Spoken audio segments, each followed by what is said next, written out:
Taphunee daawwattoota keenya istiidiyoo Minisootaarraa oduu qabannee dhiyaannee jira. Oduu kana isinitti himuun kan si waliin turuu an itichaa guddataati.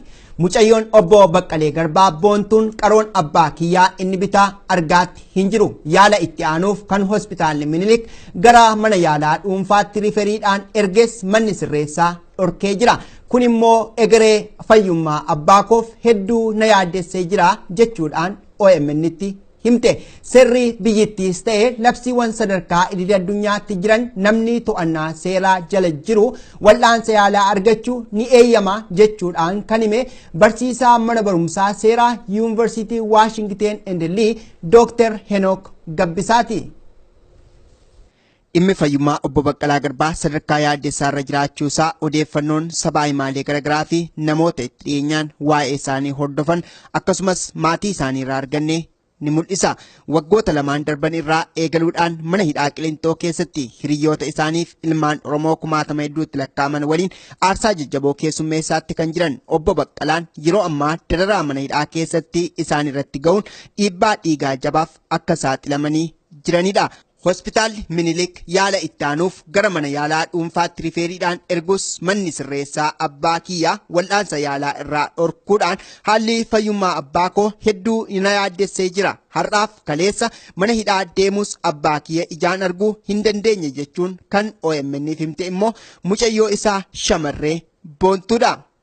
Mana yaalaa nageessaa jedhee irra deddeebi'ee gaafachaa ture dhiibbaa dhiigaa baay'ee ol ka'ee jechuudha. Mana yaalaatti nageessaa jedhee irra deddeebi'ee gaafachaa ture dafanii hin geessine yeroo dheeraa booda gaafa isaan geessanii ammoo ija isaa irrattis rakkoon mul'ate jechuudha. Ol ka'uu dhiibbaa dhiigaa sanaa wajjin wal qabata rakkoon ijaarsa kan inni yaalamaa jiru isa mudate jechuudha. Hospitaala Minilikitti dabarsanii achitti yaalamaa ture amma engadammoo achi yaalli barbaachisu limmoo barbaadamu tokkotu jira limmoon sun hin argamu nu biratti jedhe hospitaalli Minilik gara hospitaala dhuunfaa biruu viizhin jedhamu tokkotti barreessanii fi adeemsa barame miti mana yaalaa dhuunfaatti hidhamaan kamiyyuu hin yaalamu kana dura adeemsa barame miti kanaaf achitti hin geessinu deebii jedhu kenneefi. Waa'een fayyummaa abbaa kiyyaa sadarkaa ulfaataa fi haalaan yaaddessaa irra jiraatus qaamni abbaa koo hidhes furmaata kennaafitti hin jiru. Abbaa koos akkasumaan mana hidhaa keessatti galchuudhaan miidhaawwan jajjaboo irratti geessaa jiru malee abbaan kiyya yakkamaas miti. Kan biroo immoo abbaan kiyya nama fayyaa buleessadha. Erga mana hidhaatti ukkaamsamuu eegalees dhiibbaawwan kanneeniif saaxilame yaaddoo jabduu keessa nu galchee jira jechuudhaanis OMN'if ibsiteetti. Fi kaleessayyuu yeroon deeme mana hidhaa yeroon deeme arguu hin dandeenye kanatu jira. Yaalli isaan argatanii hin jiru jechuudha. Hospitaalli Minilik hanga barbaadamu yaala kennuuf hin dandeenye gara oliitti barreesse. Sanammoo manni hidhaa daangesseeti jechuudha kan jiru yeroo ammaa.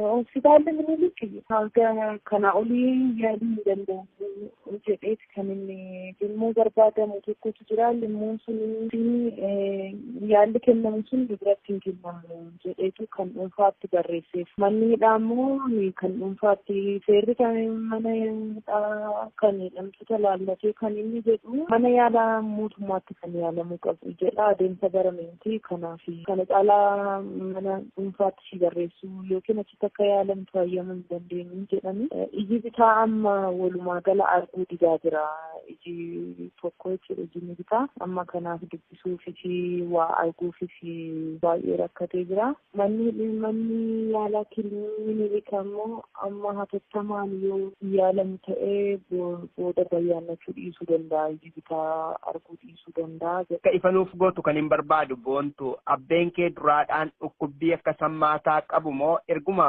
mana hidhaa galaniiti kan dhukkubbiin kun hundumtuu isaan mudate? Erga mana hidhaa seene booda kan dhiibbamtu dhiigaa fudhachuu kan inni jalqabe erga mana hidhaa erga hidhamuun kun baay'atee booda yeroo isa duraa marsaa duraa yeroo hidhamee ture mana hidhaa jiraa yeroo inni jiru kaaseeti kan dhiibbaan dhiigaa irratti mul'ate jechuudha. Amma erga lama asimoo miilli isaa baay'ee dhiita'ee jira. Miilli lamaan baay'ee dhiita'ee jira. Iji tokko iji bitaa arguu dide. Kun immoo sababa yeroodhaan mana yaalaa hin jirreefidha. Gara ji'a lama turaniitu kan isaanii mana yaalaa geessanii isuma dhiibbaa dhiigaa ilaalamuuf iyyuu si'a lama booda. Ta'ii gara dhumaa irratti waan dhaamtu yookiis waan jettu yoo qabaatte ati akka mucayyoo isaati. Abbaan kun nama fayyaa akkuma yeroo hundumaa irra deddeebi'ee jedhu nama fayyaadha yeroo an beeku yeroo mana ture. Erga hidhamuun kun heddummaatee booda dhukkuba garaagaraaf saaxilamuu kan eegale. Dabalataan ammoo mana jiraatee maatii bira jiraatee akka inni barbaadutti yaalchisuu dandeenya bira dhaabbannee yaalchisuu dandeenya ture. Amma garuu yeroo ofii isaanii barbaadanitti yeroo hoteelatti nama yaalchisu malee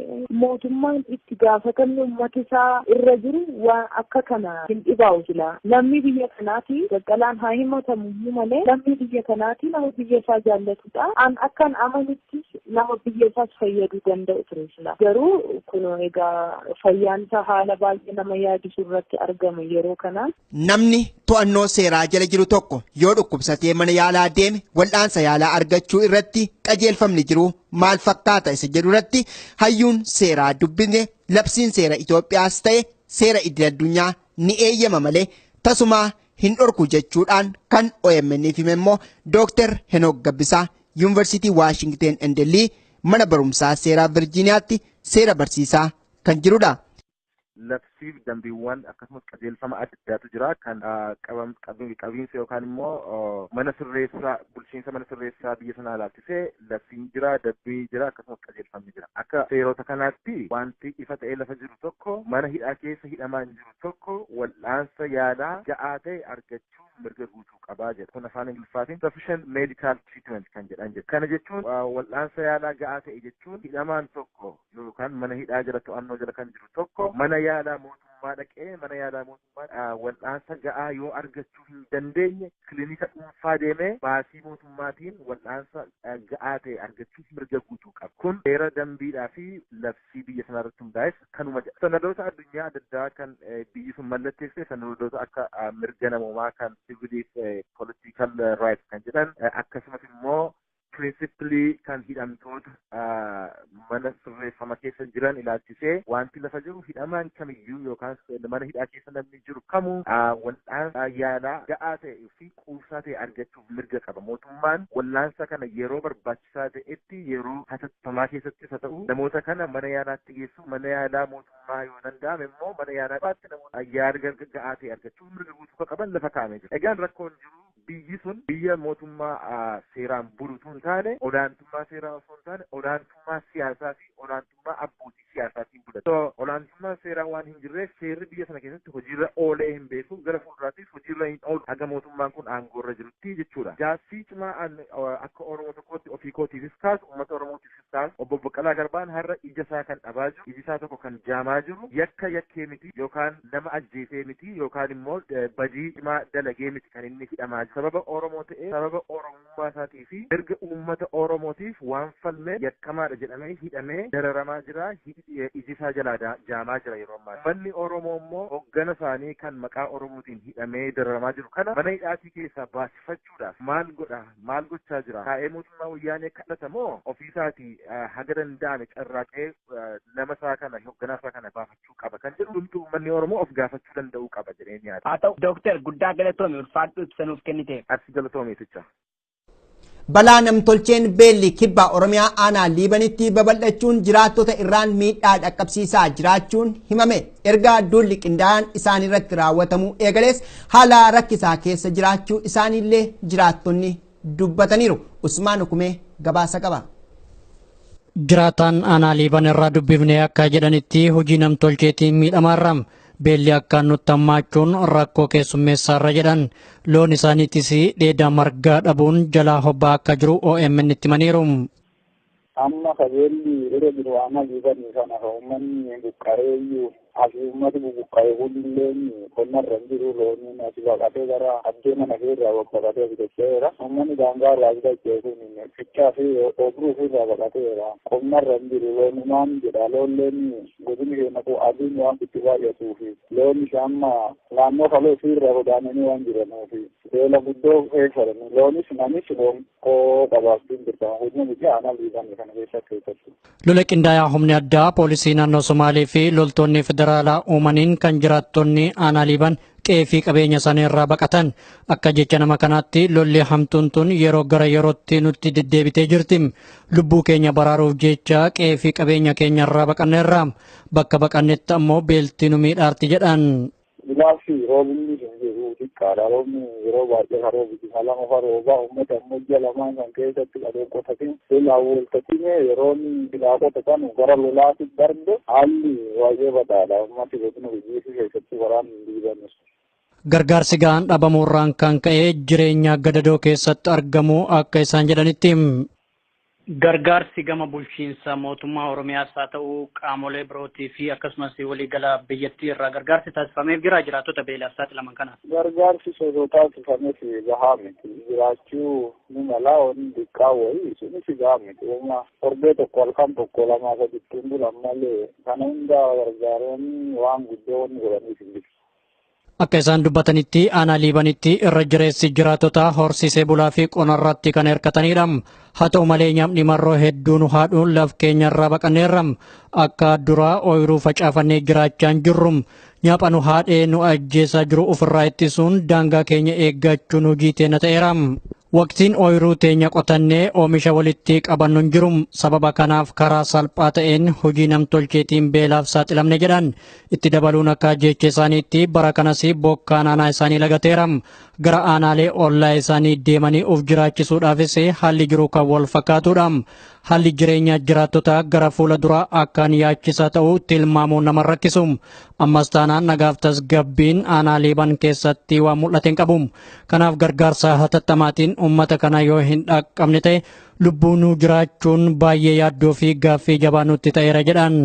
Namoonni kun keessattuu jiraattonni aanaa liiban lola irratti geggeeffameen akkuma godinaalee biroo kan fakkeenyaaf akka Baalee, Harargee, Baabilixaa irratti lolli geggeeffameen akkasumas Boorana irrattis geggeeffameen qe'eef qabeenya isaanii irraa buqqa'anii yeroo dheeraadhaaf silaa hojjetanii jiraachuu kamalan waan qe'eef qabeenya isaanii irraa buqqa'aniif jecha amma beelaaf saaxilaman gara fuula duraattis dhaabbatummaan ittitanii jireenya isaanii oofachuudhaaf maaltu isaan barbaachisaa hegereen jireenya isaanii maal ta'a kan gara fuula duraa erga amma gargaarsa dhaban. Gargaareen isaanii baay'ee sodaachisa. Amma uummanni sun ifa ta'e jechuun haala firii ta'ee qotachuu hin danda'u. Daangaa isaanii irratti hunaafama yeroo jaalala eegatanii namni lola kana irraa eegatan malee osoo qotateen lakkisee biraa baqata. Ooluu ammoo biraa baqatanii guyyaa tokko loon namaa seenanii fiduu danda'anii jaldeessa qalamee midhaan balleessite jalaa balleessuu dandeetti. Firii ta'anii hin qotatan baay'ee rakkisaadha. Uummanni kun yoo qaamni gargaarsaan bira dhaabate malee jireenyi isaanii baay'ee shakkisiisaadha. Baay'ee miidhama guddaa keessa galuu isaanii haa oolaaru. Mootummaan wayyaanee kufaatii dinagdee guddaan isa mudachuu irraa kan ka'e kaffaltii baasiiwwanii fi dhala ittiin liqaa meeshaalee kaffalu dhabuudhaan ijaarsa piroojeektiiwwan gurguddoo sadarkaa dhaabuu irratti kan argamu ta'uu maddeen odeeffannoo keenya ibsani. Dabalataanis maallaqni biyyoota alaa kanneen akka doolaaraa fi yuuroo illee baankiiwwan biyyattii keessaa dhabamuu fi biyyattiittis kan seenaa hin jirre ta'uun immoo qormaata guddoo sirnichaaf ta'atti akka jirudha. Dhimma kana irratti hayyuu dinagdee fi barsiisaa ikoonomiksii kan ta'an Profeesar Maammed Xaayiroo waliin turtii taasisnee jirra. Kufaatii dinagdee guddaan mootummaa wayyaanee mudachaatti jira jechuudhaan kan yaada isaanii OMN'if himanii barsiisaa ikoonomiksii Profeesar Maammed Xaayirooti. Profeesar Xaayiroon waraqaan hooggantoota TPLF fi baankii biyyoolessa biyyattii gidduu dhoksaadhaan deddeebitu tokkos miidiyaaf saaxiluudhaan ibsa ogummaa isaanii kennanii jiru.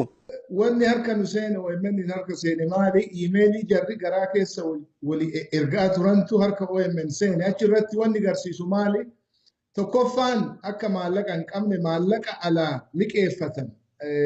Meeshaa bitan jecha maallaqa kun ta'in meeshaa bitanii eega meeshaan bitame booda silaa maallaqa kafalan.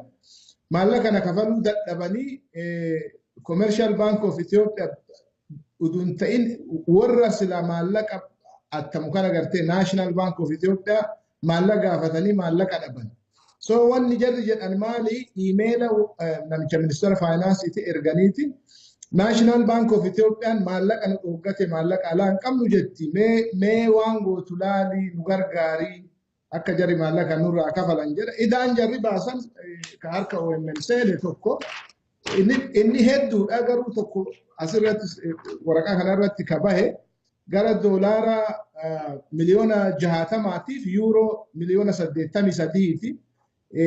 Maallaqa ganaati bakka tokko ammoo biliyoona 2 jedha. So walumaa galatti maallaqa akka jarri hin qabne akka gartee sila baankii seera maallaqa ka biyyaa baasu kana National Bank of Ethiopian kuni dhiibbaa warra politikaatiin ala ta'utu irra ture. Garuu jarri akki duraanis dalagaa turan akki baratan seera uumaa kataban kana diiganii akka birooti waan dalaganiif waan baratan san dhiisuu dadhaban rakkinni maali amma maallaqatu hin jirre kana rakkinni guddaan.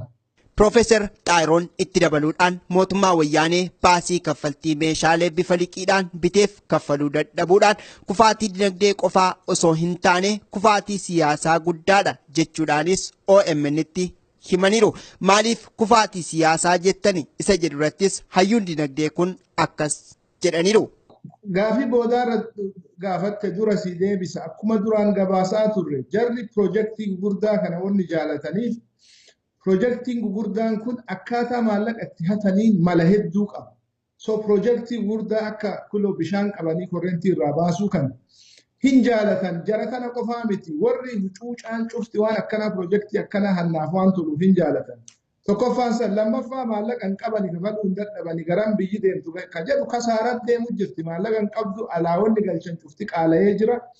Akka waraqaan kun akka gaariitti mul'isutti Baankiin guddichi Itoophiyaa Seentiraal Baankii Itoophiyaa jecha akka jarri maallaqa hin qabne akka jara irraa maallaqa jarri tun dhabdee namicha gartee itti guddaa ikoonomii akka dirqisiisee baankiin kun maallaqa kennuuf gaafatan mul'isa. Tokko san lammaffaan waa'ee dhalaa kaafte iticha. Wanni ajaa'iba asitti ta'u liqee jaraa tana intarastiin jarri kafalan dhibbeentaa 33 fi 35 amma asirratti kabaasan jarri loonii lama liqee lamaan tokko dhibbeentaa pirinsipaalii jecha waan liqeeffatan san irratti dhibbeentaa 33 kafalanii dhala. Intarastiin isaa akka malee guddaa. Kaan ammoo dhibbeentaa 35 kafalan. Kuni wama dhagahameetu hin beekne. Akkamitti yoo kuma liqeeffatte fakkeenyaaf yoo leessa dhibba yoo liqeeffatte birrii 33 dhala kafaluu jecha. Kuni wama takka waan dhagahamee hin beekne. Baankiin Chaayinaa ka jarri irraa liqeeffatan suni maallaqaa miti kan itti kennu. Meeshaa akka bitatan godha Chaayinaan. Maaliifi gurgurachuu fedhanii miti dura meeshaa kana si kennanii achi booda maallaqa sirraa barbaadan. Baankiin sun jara ka intarastiin jarri kafalchiiftu, dhalli jarri kafalchiiftu, dhibbeentaa 33. Kuni wama addunyaa irra hin jirre. Nama shakkisiisaa iyyuu akka baankiin sun dhalli jaraa guddaa ta'e hin beekna. Maybe dhibbeentaa 10 ta'uu ni mala. Garuu dhibbeentaan 33 waan hedduu nama shakkisiisu. Asirratti akka jarri kun wama jarri katabde liqee birrii miliyoona akka gaariin argu. Ateen liqeen jarri pirinsipalii irratti 33% kafalti. Akka malee guddaadha si jechuu fedheeti. Ija gaarii nan agartu malee sila nan barallee warra dhageeffattootatti himuu fedheetu. Qarshiin biyyoota alaa kanneen akka doolaaraa fi yuuroo illee baankiiwwan biyyattii keessaa dhabamuu fi biyyattii kan seenaa hin jirre ta'uun isaa immoo qormaata guddoo sirnichaaf ta'atti jira. Odeeffannoo jedhus dhageenye dhimma kana irratti yaada akka kennaniif barsiisaa dinagdee kan taane Profeesar Maammed Xaayiroos gaafannee turre. Isaanis akkas jechuun dubbatanii. Maallaqni biyyaa yoo laaffatu waa lamatu ta'a. Tokkoffaani gatiin biyya keessaa ol ka'a. Inni maallaqni laafaa yoo ta'e gatii biyya keessaa kaasa. Gatiin ol ka'iinsi kun akka itti dabalameeni daranuu ol ka'uuf meeshaan alaa galuus qaalii ta'a. Maaliif birrii irra kaftere yoo birrii irra kaftu meeshaan alaa galu qaalii ta'a. Nama Itoophiyaa waa bituuf gaari. Nama ammootu alaa waa bitee biyya keesseensee biyya gurguru. Durii bar doolaara tokko birrii Itoophiyaa 23 hin bitta. Amma torbaaf wayiin bitta sunuu hin argamu alaa bitta alaa 30 31 32 bitta yoo meeshaa galchitu maallaqa kee kana deeffachuuf meeshaa irratti naachuralii gatii ol kaafta jecha so kana mara namni kafalu'een warra waa bitu warra waa shamatee jiraatu jecha kunini infleeshinii takkaa'u gatiin meeshaa akka malee ol ka'a wanni nama Itoophiyaa keessatti arginu kana so wanni kun ammootu waan jarri dalage poolisii mootummaa irraa jecha Piroojeektiiwwan gurguddoo biyyattii kaampaaniiwwan hojjechuudhaaf waliigaltee mallatteessanis hojii kana addaan kutuun imaluu sodaa jedhus dhaga'amaatti jira.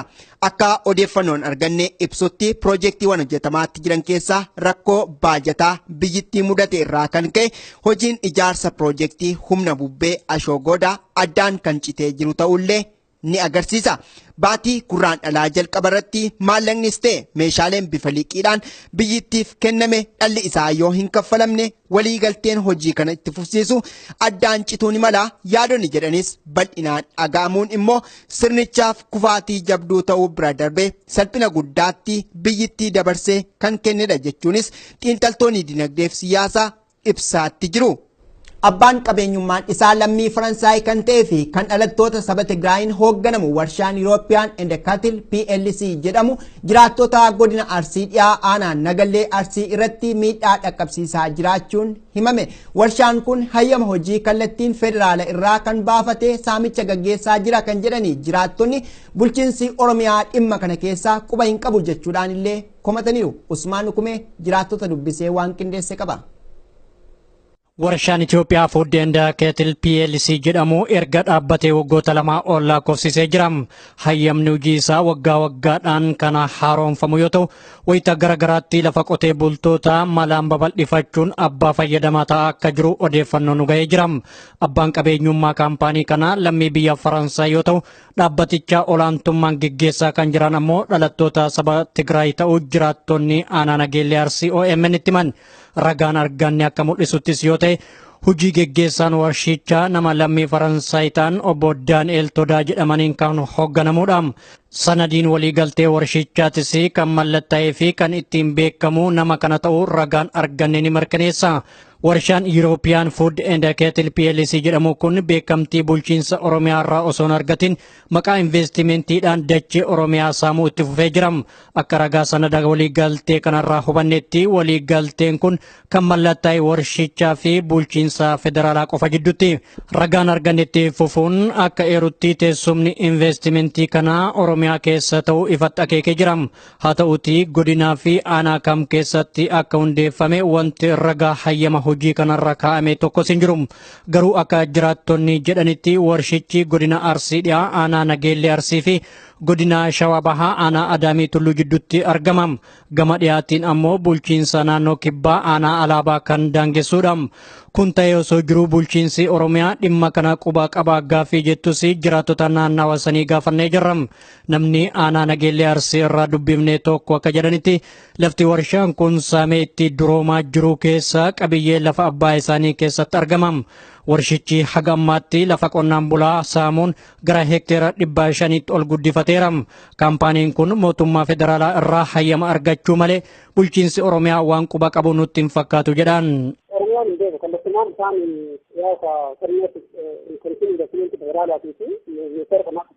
Warshaan European Food and Cattle PLC jedhamu kun hayyama hojii mootummaa federaalaa irraa kan argate bara 2012 keessa yoo ta'u bara 2014 irraa eegalee hojii isaa itti fufee jira. Naannawa Allaageetti kan argamu warshichi waggoota muraasa dura gaafa jalqabu kaapitaala birrii miiliyoona 10 akka eegaleessi ragaa argannarraa baruun danda'ameera. Hayyama investimentii abbootii qabeenyaa biyya alaatiin hayyama kan argate warshaan kun garuu ummatichaaf faayidaa kennu osoo hin taane ofii isaatii ittiin duroomaa jira. Akka namni nuti dubbifne jedhanittis warshaan san keessatti abbaan fayyadamaa caalmatti dhalattoota saba Tigraay, abbaan lafaa fi abbaan biyyaa Oromoon ammoo biratti rakkataa jira. Ulaagaa feete guunnee warshaa kana keessatti qacaramnus wardiyyaa taana malee faayidaan argannu tokkos hin jiru jedhan. Itti dabaluun hojii humnaa hojjechuu, boolla warshichaa qotuu, balfa loonii haruu fi hojii ulfaataan hojjechiisaa jechuun dubbataniiru.